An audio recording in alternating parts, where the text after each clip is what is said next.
ವಿರಾಟ್ ಕೊಹ್ಲಿ ಮತ್ತು ಕ್ರಿಕೆಟ್ ನ ಅಭಿಮಾನಿಗಳಿಗೆ ಇದ್ದಂತಹ ದೊಡ್ಡ ಕ್ಯೂರಿಯಾಸಿಟಿ ಏನಪ್ಪಾ ಅಂದ್ರೆ ವಿರಾಟ್ ಕೊಹ್ಲಿ ಅವರು ಈ ಸಲ ವಿಜಯ್ ಹಜಾರೆ ಟ್ರೋಫಿನ ಆಡ್ತಾರ, ಆಡಿದ್ರೆ ಎಲ್ಲಾ ಮ್ಯಾಚ್ ಗಳನ್ನ ಆಡ್ತಾರ ಅನ್ನೋ ಡೌಟ್ ಇತ್ತು.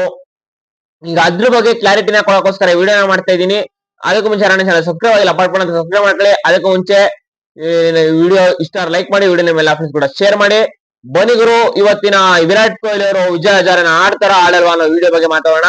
ಮೊದಲಿಗೆ ವಿರಾಟ್ ಕೊಹ್ಲಿ ಅವರು ವಿಜಯ್ ಹಜಾರೆನ ಆಡ್ತೀನಿ ಅನ್ನೋ ಅಪ್ಡೇಟ್ಸ್ ನ ಡೆಲ್ಲಿ ಟೀಮ್ಗೆ ತಿಳಿಸಿದಾರಂತೆ. ಡೆಲ್ಲಿ ಕ್ರಿಕೆಟ್ ಅಸೋಸಿಯೇಷನ್ಗೆ ವಿರಾಟ್ ಕೊಹ್ಲಿ ಅವರು ಈಗ ಆಲ್ರೆಡಿ ಅಪ್ಡೇಟ್ ನ ಕೊಟ್ಟಿದ್ದಾರಂತೆ. ನಾನು ಈ ಸಲ ವಿಜಯ್ ಹಜಾರೆ ಮ್ಯಾಚಸ್ ನ ಆಡ್ತೀನಿ 2027 ಓಡಿಐ ವರ್ಲ್ಡ್ ಕಪ್ ಗೆ ಪ್ರಿಪರೇಷನ್ ಗೋಸ್ಕರ ಅನ್ನೋ ರೀತಿ. ಆದ್ರೆ ಈಗ ಎಲ್ಲಾ ಅಭಿಮಾನಿಗಳು ಇರುವಂತಹ ಡೌಟ್ ಏನಪ್ಪಾ ಅಂದ್ರೆ ಡೆಲ್ಲಿ ಟೀಮ್ಗೆ ಎಲ್ಲಾ ಮ್ಯಾಚ್ ಗಳನ್ನು ವಿರಾಟ್ ಕೊಹ್ಲಿ ಅವರು ಆಡ್ತಾರ, ಎಲ್ಲಾ ಮ್ಯಾಚ್ ಗಳನ್ನು ಆಡ್ತಾರ ಅಥವಾ ಓಸಲಿ ಹಂಗೆ 2 ಮ್ಯಾಚ್ 1 ಮ್ಯಾಚ್ ಆಡ್ತಾರ ಅಂದ್ರೆ ಅದಕ್ಕೆ ನಾನು ಕ್ಲಾರಿಟಿನ ಕೊಡ್ತೀನಿ, ತಿಳ್ಕೊಳ್ಳಿ.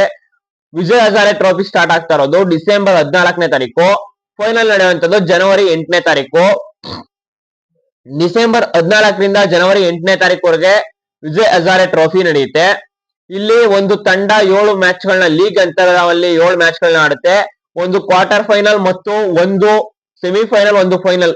ಒಂದು ತಂಡ ಗರಿಷ್ಠ 10 ಪಂದ್ಯಗಳನ್ನ ಆಡಬಹುದು, 7 ಲೀಗ್ ಮ್ಯಾಚ್ ಮತ್ತು 3 ನಾಕ್ಔಟ್ ಮ್ಯಾಚಸ್. ಈ 10 ಮ್ಯಾಚಸ್ ಡೆಲ್ಲಿ ಆಡಿದ್ರೆ ವಿರಾಟ್ ಕೊಹ್ಲಿ 10 ಮ್ಯಾಚಸ್ ಆಡ್ತಾರ ಅನ್ನೋ ಡೌಟ್ ಇದೆ. ಆದ್ರೆ ಇದೇ ಟೈಮ್ ಅಲ್ಲಿ ವಿರಾಟ್ ಕೊಹ್ಲಿ ನ್ಯಾಷನಲ್ ಡ್ಯೂಟಿ ಕೂಡ ಇದೆ. ವಿರಾಟ್ ಕೊಹ್ಲಿ ಅವರು ಏನಪ್ಪಾ ಅಂದ್ರೆ ಈಗ ಶ್ರೀಲಂಕಾ ಇಂಡಿಯಾ ಟೂರ್ ಮಾಡುತ್ತೆ. ಈ ಶ್ರೀಲಂಕಾ ಇಂಡಿಯಾ ಟೂರ್ ಮಾಡಿದಾಗ 3 ಓಡಿಐ ಮ್ಯಾಚ್ ಗಳಿವೆ. ಡಿಸೆಂಬರ್ 13ರಿಂದ ಡಿಸೆಂಬರ್ 19ನೇ ತಾರೀಕು ಗಂಟ. ಅಲ್ಲಿ ಡೆಲ್ಲಿಯ ಮೊದಲನೇ ಮ್ಯಾಚ್ ಇರೋದು ಡಿಸೆಂಬರ್ 14ನೇ ತಾರೀಕೆ. ಅಲ್ಲಿ 3 ಮ್ಯಾಚ್ ಗಳು ಮತ್ತು ಡೆಲ್ಲಿಯ 2ನೇ ಮ್ಯಾಚ್ 19ನೇ ತಾರೀಕು ಡಿಸೆಂಬರ್ ಇದೆ. 3ನೇ ಮ್ಯಾಚ್ 21ನೇ ತಾರೀಕಿದೆ. ಈ 3 ಮ್ಯಾಚ್ ಗಳನ್ನ ವಿರಾಟ್ ಕೊಹ್ಲಿ ಅವರು ಮಿಸ್ ಮಾಡ್ಕೊಂತಾರೆ. ಮತ್ತು 24, 26, 29 ಹಿಮಾಚಲ್ ಪ್ರದೇಶ್, ಛತ್ತೀಸ್ಗಢ ಮತ್ತು ಇನ್ನೊಂದು ತಂಡ ಇದೆ ಯಾವ್ದಪ್ಪ, ಮಹಾರಾಷ್ಟ್ರ. ಈ 3 ತಂಡಗಳ ವಿರುದ್ಧ ವಿರಾಟ್ ಕೊಹ್ಲಿ ಅವರಿಗೆ ಫ್ರೀ ಇರುತ್ತೆ. ಈ ಟೈಮ್ ಅಲ್ಲಿ 3 ತಂಡಗಳ ವಿರುದ್ಧ ವಿರಾಟ್ ಕೊಹ್ಲಿ ಅವರದು ಲೀಗ್ ನ ಕೊನೆಯ 3 ಮ್ಯಾಚ್ ಗಳು ಡೆಲ್ಲಿ ತಂಡಕ್ಕೆ. ಸ್ಟಾರ್ಟಿಂಗ್ 4 ಮ್ಯಾಚಸ್ ನ ಮಿಸ್ ಮಾಡ್ಕೊಂತಾರೆ ವಿರಾಟ್ ಕೊಹ್ಲಿ ಅವರು. ಲೀಗ್ ನ ಕೊನೆಯ 3 ಮ್ಯಾಚ್ ಗಳು ಇರುತ್ತಲ್ಲ, ಆ 3 ಮ್ಯಾಚ್ ಗಳು ಕೂಡ ವಿರಾಟ್ ಕೊಹ್ಲಿ ಅವರು ಡೆಲ್ಲಿ ತಂಡಕ್ಕೆ ಆಡುವಂತ ಚಾನ್ಸಸ್ ಜಾಸ್ತಿ ಇದೆ. ಅದೇ ರೀತಿ ವಿರಾಟ್ ಕೊಹ್ಲಿ ಡೆಲ್ಲಿ ತಂಡ ಏನಾದ್ರು ನಾಕ್ಔಟ್ ಗೆ ಹೋಯ್ತು ಅಂದ್ರೆ ನಾಕ್ಔಟ್ ಅಲ್ಲಿ 3 ಮ್ಯಾಚ್ ಆಡ್ಬೋದಲ್ವಾ ಅಂತ ಈಗ ವಿರಾಟ್ ಕೊಹ್ಲಿ ಫ್ಯಾನ್ಸ್ ಗೆ ಡೌಟ್ ಬಂದಿರಬಹುದು. ಆದ್ರೆ ಇಲ್ಲೂ ಕೂಡ ವಿರಾಟ್ ಕೊಹ್ಲಿ ಅವರಿಗೆ ನ್ಯಾಷನಲ್ ಡ್ಯೂಟಿ ಇದೆ. ಜನವರಿ 4ನೇ ತಾರೀಕು ವಿರಾಟ್ ಕೊಹ್ಲಿ ಅವರ ನ್ಯಾಷನಲ್ ಡ್ಯೂಟಿ ಸ್ಟಾರ್ಟ್ ಆಗುತ್ತೆ 2027. ಜಿಂಬಾಬ್ವೆ ವಿರುದ್ಧ 3 ಓಡಿಐ ಪಂದ್ಯಗಳಿವೆ. ಜನವರಿ 4ರಿಂದ ಜನವರಿ 13ನೇ ತಾರೀಕು ಗಂಟ ಈ ಪಂದ್ಯಗಳು ನಡೀತಾ ಇದಾವೆ. ಇಲ್ಲಿ ಏನಾದ್ರು ಕ್ವಾರ್ಟರ್ ಫೈನಲ್ ಒಂದು ಆಡೋ ಚಾನ್ಸಸ್ ಇದೆ ವಿರಾಟ್ ಕೊಹ್ಲಿ ಅವರು.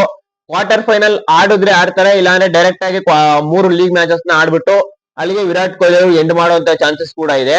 ವಿರಾಟ್ ಕೊಹ್ಲಿ ಅವರು ಕ್ವಾರ್ಟರ್ ಫೈನಲ್ ಆಡ್ತಾರ ಆಡಲ್ವಾ ಅಂತ ಒಂದು ಡೌಟ್ ಇದೆ. ಯಾಕಂದ್ರೆ ಏನಾದ್ರು ಪ್ರಾಕ್ಟೀಸ್ ಮಾಡೋಣ ಇಲ್ಲೇ ಅಂತ ಬರ್ತಾರ ಅಥವಾ ಅಲ್ಲೇ ಮ್ಯಾಚ್ ಎಲ್ಲ ಪ್ರಾಕ್ಟೀಸ್ ಮಾಡೋಣ ಅಂತ ಕ್ವಾರ್ಟರ್ ಫೈನಲ್ ಆಡ್ತಾರ, ಡೆಲ್ಲಿ ಅವರು ಕ್ವಾರ್ಟರ್ ಫೈನಲ್ ಗೆ ಕ್ವಾಲಿಫೈ ಆಗ್ತಾರ ಅನ್ನೋ ಎಲ್ಲಾ ಡೌಟ್ಗಳು ಇದೆ. ಅದರಿಂದ ವಿರಾಟ್ ಕೊಹ್ಲಿ ಅವರು 2027 ವಿಜಯ್ ಹಜಾರೆ ಟ್ರೋಫಿಲಿ ಕಡಿಮೆ ಅಂದ್ರೂ ಕೂಡ 3 ಮ್ಯಾಚ್ ಆಡೇ ಆಡ್ತಾರೆ. ಜಾಸ್ತಿ ಅಂದ್ರೆ 4 ಮ್ಯಾಚ್ ಆಡೋ ಚಾನ್ಸಸ್ ಇದೆ. 19ನೇ ತಾರೀಕು ಸೀರೀಸ್ ಮುಗಿಯುತ್ತೆ. 21ನೇ ತಾರೀಕು ಡೆಲ್ಲಿ ಮ್ಯಾಚ್ ಗೋವಾ ವಿರುದ್ಧ ಇದೆ, ಅಲ್ಲಿ ಬಂದು ಆಡ್ಬೋದು ಆಡಿದ್ರೆ. ಇಲ್ಲಾಂದ್ರೆ 2 ದಿನ ಒಂದೇ ದಿನ ಗ್ಯಾಪ್ ಸಿಗೋದ್ರಿಂದ ಅಲ್ಲಿ ಆಡದೆ ಅನಂತರ 24ರಿಂದ 29ರವರೆಗೆ ಇರುವಂತಹ ಎಷ್ಟು 3 ಮ್ಯಾಚ್ ಗಳನ್ನ ವಿರಾಟ್ ಕೊಹ್ಲಿ ಅವರು ಡೆಲ್ಲಿ ತಂಡಕ್ಕೆ ಆಡುವಂತ ಚಾನ್ಸಸ್ ಜಾಸ್ತಿ ಇದೆ ಅಂತ ಹೇಳ್ತೀನಿ. ಇದ್ರ ಬಗ್ಗೆ ನೀವೇನ್ ಹೇಳ್ತೀರಾ ಅನ್ನೋದನ್ನ ಕಮೆಂಟ್ ಮಾಡಿ. ಅದೇ ರೀತಿ ಚಾನಲ್ ಸಬ್ಸ್ಕ್ರೈಬ್ ಮಾಡೋದು ಮರಿಬೇಡಿ. Thank you guys.